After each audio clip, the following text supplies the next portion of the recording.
পৃথক রাজ্যের দাবিতে সরব হলো Tripuraland statehood demand committee. Tripura tribal areas autonomous district council বা এডিসি এলাকাকে পৃথক রাজ্যের মর্যাদা দেওয়ার দাবিতে ফের একবার সরব হয়েছে ত্রিপুরাল্যান্ড স্টেটহুড কমিটি এবং দীর্ঘদিনের এই দাবিকে সামনে রেখে আগরতলা প্রেস ক্লাবে সাংবাদিক সম্মেলনের আয়োজন করেছে সংগঠনের নেতৃত্বরা। এবং কমিটির চেয়ারম্যান অঘোর দেববর্মা জানান যে সংবিধান সম্মত ও গণতান্ত্রিক পদ্ধতিতে পৃথক রাজ্যের দাবিকে আরো জোরদার করতে আগামী দিনে বৃহত্তর আন্দোলনের কর্মসূচি গ্রহণ করা হবে।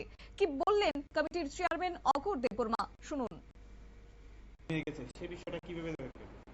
পাওয়ার আইপিএফটি 2009 গঠিত হয়েছিল ত্রিপুরাল্যান্ড ডিমান্ড নিয়ে। এখন পাওয়ারে যাওয়ার জন্য পাওয়ারে গেছে 5 বছর, আবার 5 বছর আইপিএফটি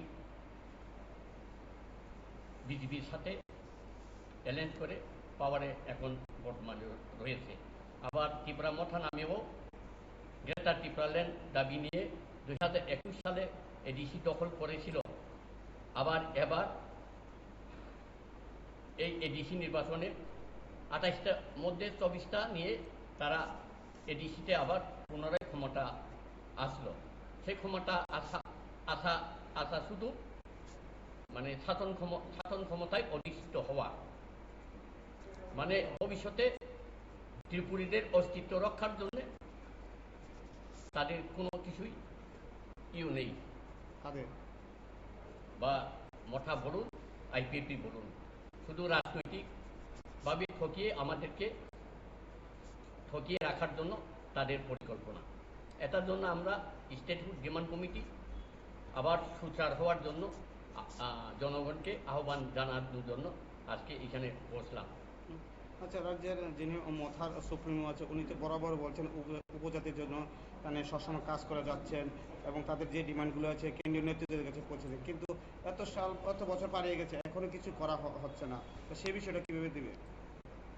মুখে বললে তো কিছু হয় না, যা দেখলাম মুখে শুধু বলছে, অন্তর্গতভাবে তো কিছুই ফল হচ্ছে না।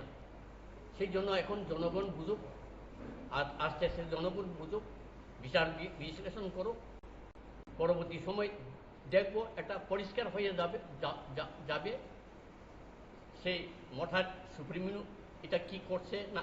এখন বর্তমানে এটা পরে ক্লিয়ার হয়ে যাবে। তাহলে মথা সুপ্রিমো যে কথাগুলো রাখছে সেটা কথা হচ্ছে শুধু বুগরাকে বলে দোষারোপ করা যায় না। যারা বুগরার সাথে আছেন তাদেরও চিন্তা চেতনা থাকা উচিত। কেননা ওখানে তো বকলম নেই, যারা লিডার আছে বুগরার সাথে যারা। আপনারা শুনলেন সংগঠনের নেতৃত্বদের বক্তব্য এবং তাদের দাবি হচ্ছে যে এডিসি এলাকার আদিবাসীদের ভাষা, সংস্কৃতি, ভূমি এবং সাংবিধানিক অধিকার রক্ষার স্বার্থে পৃথক রাজ্য গঠন এখন সময়ের অপেক্ষা। তবে তিনি এও বলেন যে দীর্ঘদিন ধরে এই অঞ্চলের মানুষ বিভিন্ন সমস্যা এবং বঞ্চনার শিকার হয়ে আসছেন, তাই বিষয়টি নজরে আনা এবং তার পাশাপাশি তাদের দাবি পূরণের জন্য তারা উল্লেখ করেছেন সাংবাদিক সম্মেলনে। তবে পাহাড়ের নির্বাচন যত ঘনিয়ে আসে ততই কিন্তু লক্ষ্য করা যায় যে বিভিন্ন রাজনৈতিক দল সরব হয় তাদের দাবি দাওয়া নিয়ে। এর আগেও আইপিএফটির ক্ষেত্রে লক্ষ্য করা গেছিল যে 2023 সালের বিধানসভা নির্বাচনে তখন ত্রিপুরাল্যান্ডের দাবি তুলেছিল ত্রিপুরা মথার পক্ষ থেকে গ্রেটার ত্রিপুরাল্যান্ডের দাবি তোলা হয় এবং তার পাশাপাশি আইপিএফটির পক্ষ থেকে 2018 সালে লক্ষ্য করা গেছিল যে তারা ত্রিপুরাল্যান্ডের দাবি তুলেছেন। এবার সামনেই রয়েছে পাহাড়ের নির্বাচন, তার আগে এবার ত্রিপুরাল্যান্ড ডিমান্ড কমিটির পক্ষ থেকে সরব হয়েছে যে এডিসি এলাকাকে পৃথক রাজ্যের মর্যাদা দিতে হবে। যাই হোক, এখন এই তাদের গোটা বিষয় এবং তাদের দাবি দাওয়াকে কেন্দ্র করে বিভিন্ন রাজনৈতিক মহলে কিন্তু শুরু হয়ে গেছে এখন থেকেই জোর আলোচনা। নিয়ে নিচ্ছি ছোট্ট একটি বিজ্ঞাপন বিরতির, সঙ্গে থাকুন।